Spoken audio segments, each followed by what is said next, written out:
बिहार के कर लेंगे, जहां जमीयत वक्फ संशोधन बिल के नाम पर मोदी सरकार पर प्रेशर बनाने की कोशिश कर रहा है।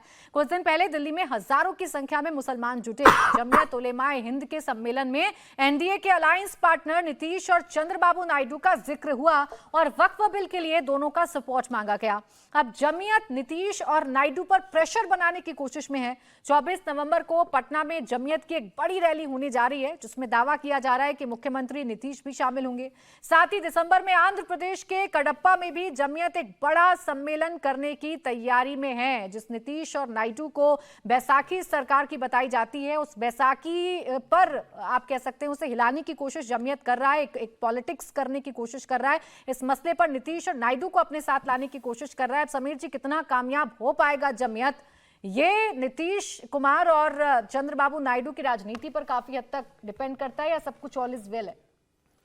देखिए, जमीयत की कोशिश है कि भारतीय जनता पार्टी को केंद्र में जो दो बड़े दल सहयोग दे रहे हैं, जिसमें नीतीश कुमार है और चंद्रबाबू नायडू है, वो प्रदेश में भी भारतीय जनता पार्टी की सरकार उनके साथ सत्ता में शामिल है।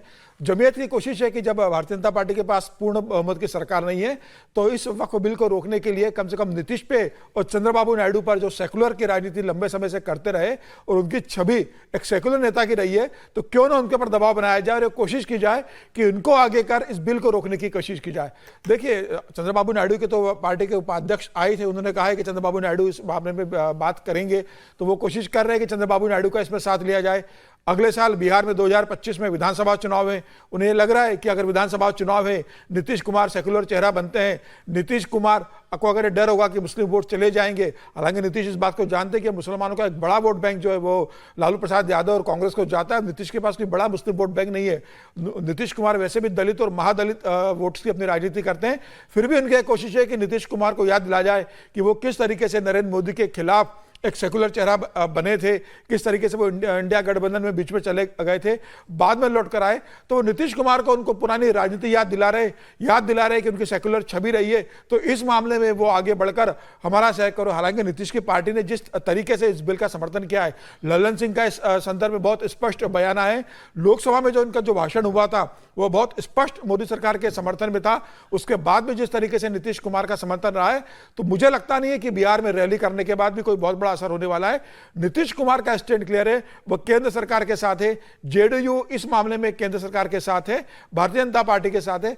अब ये एक कोशिश की जा रही है कि नीतीश कुमार के खिलाफ एक बड़ी रैली की जाए, वहां मुसलमान इकट्ठे हो, नीतीश कुमार को डर दिखाया जाए कि अगर आप साथ नहीं दोगे तो आपसे वोट चला जाएगा, आपकी पार्टी की सीटें कम होगी, आपको मुसलमान वोट नहीं मिलेगा और आपकी छवि पूरी तरह से भारतीय जनता पार्टी की छवि बन जाएगी। तो मुझे लग रहा है एक दबाव बना, प्रेशर पॉलिटिक्स की कोशिश की जा रही है। फिलहाल मुझे लगता है कि नीतीश कुमार भारतीय जनता पार्टी के साथ रहेंगे। क्या ये प्रेशर इतना दे पाएंगे मुस्लिम संगठन को इकट्ठा करना या मुसलमानों को इकट्ठा करना, अवधेश जी, के नीतीश कुमार और चंद्रबाबू नायडू, जिनका सॉफ्ट कॉर्नर ये वोट बैंक है, ये भीड़ दिखाकर क्या उन्हें डराने में, क्या उन पर प्रेशर क्रिएट करने में कामयाब हो पाएंगे और हिलाने में कामयाब हो सकते हैं क्या मौजूदा केंद्र सरकार को? देखिए, इसमें जमीयत पर आने के पहले दो बातें समझने की है।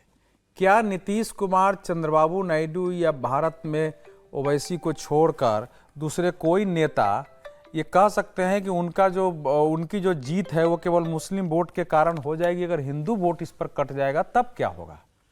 ये दूसरा पक्ष हम भूलते हैं कि अगर इस दबाव में आकर आपने फैसला किया, मुसलमान आपके साथ आ गए, देश में जो वातावरण बना हुआ है उसमें अगर आपके हिंदू वोट खिसक गए तो क्या होगा? ये नेता जरूर सोचेंगे, क्योंकि देश में एक वातावरण बनाया हुआ था कि बगैर मुस्लिम वोट के केंद्र में कोई बहुमत की सरकार नहीं बन सकती है। नरेंद्र मोदी के नेतृत्व में भारतीय जनता पार्टी ने 2014-2019 में इस मीत को तोड़ दिया। उत्तर प्रदेश में दो बार बहुमत लेकर के भारतीय जनता पार्टी की सरकार ने इस मिथ को तोड़ दिया है। तो पहले तो इसको समझने की जरूरत है, एक वातावरण। दूसरा कि ये जो कर रहे हैं इसको सभी पार्टियों को समझना होगा कि इन लोगों ने एक इस्लाम के अनुरूप एक ढांचा बनाने की भारत में कोशिश की, जिसका एक मुख्य भाग जो है वक्फ था, जो 1953 से लेके धीरे धीरे 2013 तक इस स्थिति में पहुंचाया कि हमारा एकाधिकार हो, हमारी जिस भूमि को कहेंगे वो हमारी होगी, नहीं होगी तो आप उसके लिए लड़िए। और उसके आधार पर करीब करीब 9 लाख हेक्टेयर एकड़ जमीन आपके पास आया है और इतनी बड़ी संपत्ति आई है। तो अलग अलग जो ढांचे खड़े हुए यूपीए शासनकाल में, जो कमेटी बनी सच्चर की, उसके आधार पर ढांचे बने, अल्पसंख्यक मंत्रालय बना, अल्पसंख्यक आयोग को जो है शक्तिशाली दर्जा मिला है, तो लग रहा है कि अब उन सब ढांचों को कमजोर करने की कोशिश हो रही है जो हमने यहां तक पहुंचा दिया था गजवाए हिंद के विचार को। तो वो उनका एक संघर्ष है। क्या भारत की पार्टियां इस संघर्ष में उनके साथ होंगी? क्या उनको शर्त नहीं रखेंगी कि हम आपका साथ देंगे? जो मुकदमे हैं, जो छोटे छोटे लोगों की जमीनें और जो स्वयं देवबंद के मालिकों पर जो आरोप है कि आपने वक्फ की संपत्ति हड़पी है, जो दूसरे ओवैसी जी पर जो आरोप है, दूसरे पर आरोप है, उसके बारे में भी कोई प्रमाण मांग के उनसे कोई वचनबद्धता लेती है कि नहीं लेती है? ये तो अपने स्वार्थों का संघर्ष कर रहे हैं। और भारत का दुर्भाग्य यह है कि यहां मुसलमानों में उनके वास्तविक मजहबी अधिकार, उनके नागरिक अधिकार, उनके शिक्षा, उनके स्वास्थ्य, वो इशू हमेशा गौण हो जाता है। और ये जो कट्टरपंथ मुस्लिमवाद है, ये ऊपर हावी हो जाता है, उसके आधार पर वोट देते हैं। लेकिन पार्टियों को समझने की जरूरत है। अभी नीतीश कुमार ने एनडीए के मीटिंग में जो अखबारों में खबर आई, मेरी किसी से बात नहीं, उन्होंने कहा कि हमको मुस्लिम वोट मिले न मिले, हमको अपने देश के संविधान सेकुलरिज्म के हक में खड़ा रहना है और जो हमारी सामाजिक विकास का नियम है उसको पूरी सख्ती से लागू करना है। जो पिछले दिनों बैठक हुई थी, वो आने वाला समय बताएगा, लेकिन पार्टियां जरूर सोचेंगी इस पर कि क्या वक्फ का जो विधेयक है उसमें जो तथ्य दिए गए हैं, जो अलग अलग मुस्लिम संगठन संस्थाएं आकर के वहां विषय रख रहे हैं, क्या उनमें तथ्यात्मक रूप से वे सही है या नहीं है? अगर है तो अगर ये मांगने जाते हैं समर्थन, तो इनसे उन पर प्रश्न करते हैं कि नहीं करते। ठीक है, अब कोशिश तो पूरी की जा रही है कि किसी भी तरीके से नीतीश कुमार या चंद्रबाबू नायडू को तोड़ लिया जाए, या थोड़ा सा उनके मन में शंका या डर पैदा कर दिया जाए कि आपका वोट आपसे छिन जाएगा। 2 लाइन में केवल बोलना चाहता हूँ, बहुत विस्तार से चर्चा हो गई है इस पर। कह रहा हूँ कि औपचारिक तौर पर भले ही नीतीश कुमार जी और चंद्रबाबू नायडू साहब सरकार के साथ खड़े दिखाई दें, औपचारिक तौर का मतलब है कि केंद्र सरकार को कोई खतरा नहीं होने वाला इस बिल से, लेकिन ये जो दबाव है वो उन पर असर करने वाला है।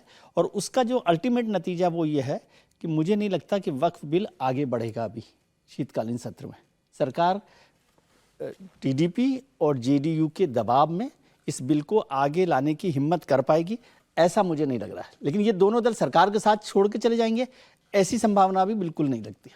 बीच का रास्ता निकाला जाएगा कोई? बीच का रास्ता यही है कि वक्फ बिल को अभी पोस्टपोन कर दो, जो भी है फिर देखा जाएगा। वक्फ को लेकर तो चर्चाएं चल रही हैं, जेपीसी की बैठकें लगातार जारी हैं, लेकिन उन बैठकों में कुछ निकल नहीं रहा और उससे इतर एक प्रेशर पॉलिटिक्स करने की भी कोशिश की जा रही है।